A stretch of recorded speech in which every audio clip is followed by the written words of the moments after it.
For decades, work filled every hour, alarms, commutes, and endless emails, creating a rhythm so constant, most men barely noticed its grip. But the moment those sounds vanish, 78% of the structure drops away overnight. What happens in this sudden quiet, and why does it feel so much harder than anyone ever warned? The silence is just the beginning. Tom's mornings used to begin with the sharp insistence of his alarm clock. For 38 years, the same digital beep pulled him from sleep at 5:45 a.m., a sound so familiar it became invisible. Now, the house weighs in silence. No alarm, no reason to rush. On the first Monday after retirement, Tom lay awake before sunrise, listening for a signal that never came. The signs stretched, filling the room where the old clock still sat, its alarm switched off. What once jolted him into motion now leaves him adrift, the day's urgency gone before it begins. Luis spent nearly 4 decades riding the Metro North into the city. The commute was a daily ritual, doors sliding open, the low rumble of the train, the muffled conversations of strangers. 2 hours and 10 minutes each day, 5 days a week, every week for years. Retirement erased all of it overnight. The familiar routine, coffee in a travel mug, the weight of his briefcase, the blur of passing stations, vanished. Luis still wakes at 6, out of habit, but the house is quiet. The only sound is the refrigerator's hum, the distant traffic outside his window. There's no train to catch. The seat he claimed for years remains empty, and the city rushes on without him. Ellen's workdays once pulsed with the steady ping of incoming emails. 58 messages, on average, arrived between sunrise and noon. Questions, requests, reminders, each one a call to action. Every ping meant someone needed her expertise, her answer, her approval. Now, the inbox sits silent. No new messages, no urgent subject lines, no digital reminders of her place in the world. The computer still glows in the corner, but the screen remains unchanged for hours. The absence is striking. A drop of nearly 80% in daily queues, measured not just by numbers, but by the sudden stillness that fills her study. For Tom, Luis, and Ellen, the loss is not just noise.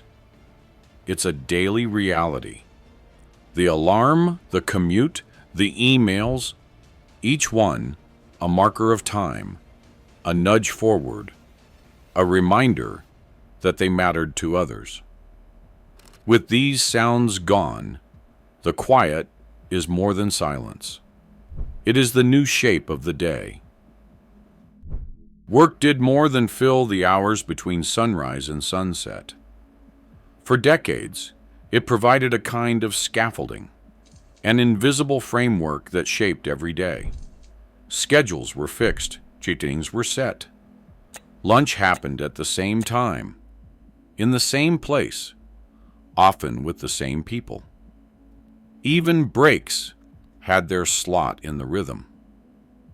This structure was so ingrained that it often went unnoticed, like the steel beams hidden behind the walls of a building. Researchers describe this as temporal scaffolding, the way external cues and routines hold up the shape of daily life. In a recent survey, 62% of retired men said they now had more free time than they knew what to do with. The hours that once vanished in a blur of tasks now stretch, slow, and unclaimed. Without the scaffolding of work, the day loses its edges. For Tom, the absence is everywhere. He used to glance at the clock and know exactly what came next. Now, breakfast drifts into mid-morning. The newspaper gets read twice, once for the headlines, and again for lack of anything urgent. There are no deadlines, no meetings, no one waiting for a decision.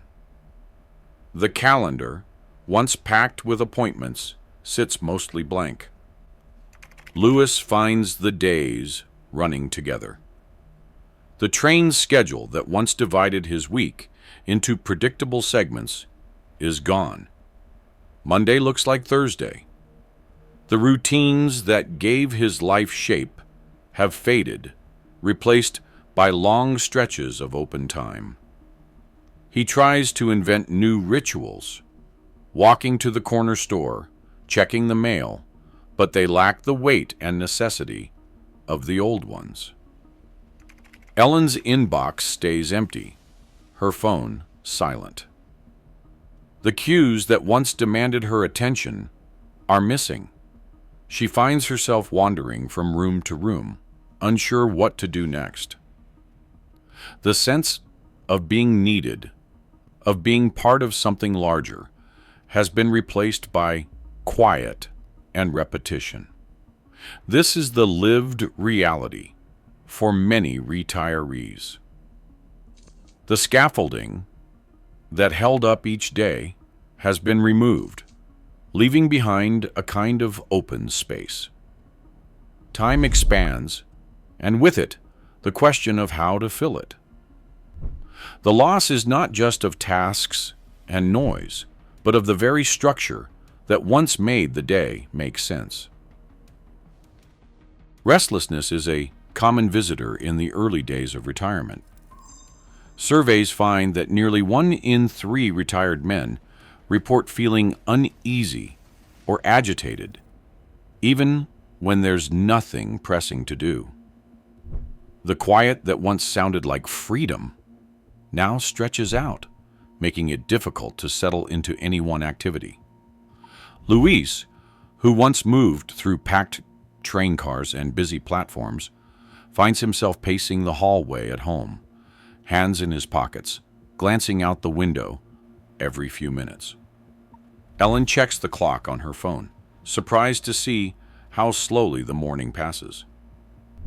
The urge to do something, anything, lingers, but the day offers few demands. This restlessness rarely feels like a simple reaction to change. Instead, it creeps in as a question. Why can't I relax? Why does this quiet feel uncomfortable? Men, in particular, are more likely to turn these questions inward. Research shows that retired men are about 1.5 times more likely than women to blame themselves for feeling unsettled in retirement. The expectation that retirement should feel restful adds to the confusion. When peace and quiet arrive, but bring unease instead of relief, many interpret it as a personal failing. The silence is not just around them, it becomes a kind of echo chamber for doubt. For those who spent decades responding to the needs of others, the absence of requests and reminders leaves a strange gap. The old routines are gone, but the body still waits for the next cue. In this new quiet, restlessness and self-doubt often arrive together, uninvited but hard to ignore. The end of work brings more than empty hours. It brings a sharp drop in the feedback that once shaped each day. In a recent study, men reported that the cues they received from others, the questions, the requests, the subtle signs that someone was waiting for their input, fell by more than 80% after retirement. The feeling of being relied upon, of serving as a point of contact or decision maker, dropped by 71%. These numbers are not just statistics. They reflect a shift that is both widespread and rarely discussed. Public conversations about retirement tend to focus on savings accounts and timelines. Emotional adjustment, on the other hand, is often left out of seminars and planning sessions. Only 12% of men say they have attended a retirement seminar that addressed the psychological side of leaving work. Even fewer have sought out help or spoken openly about the changes they feel. Just 18% of men over 65 have reached out for mental health support in the past year. Dr. Sunil Patel, a gerontologist who has spent 2 decades studying the transition to retirement, points out that this silence is not a personal failure. It is a gap in how society talks about retirement. According to Dr. Patel, the quiet that follows the end of a career is both common and deeply human.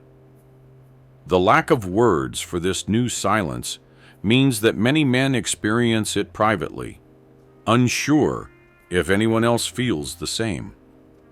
The quiet is not an absence of value. It is a shared, if often invisible, part of the retirement story. Today, nearly 1 in 3 retired men quietly wrestle with feelings the world rarely names. The silence. After decades of noise isn't emptiness. It's uncharted territory. As more men enter this phase each year, the true weight of retirement's quiet grows harder to ignore. Thanks for watching.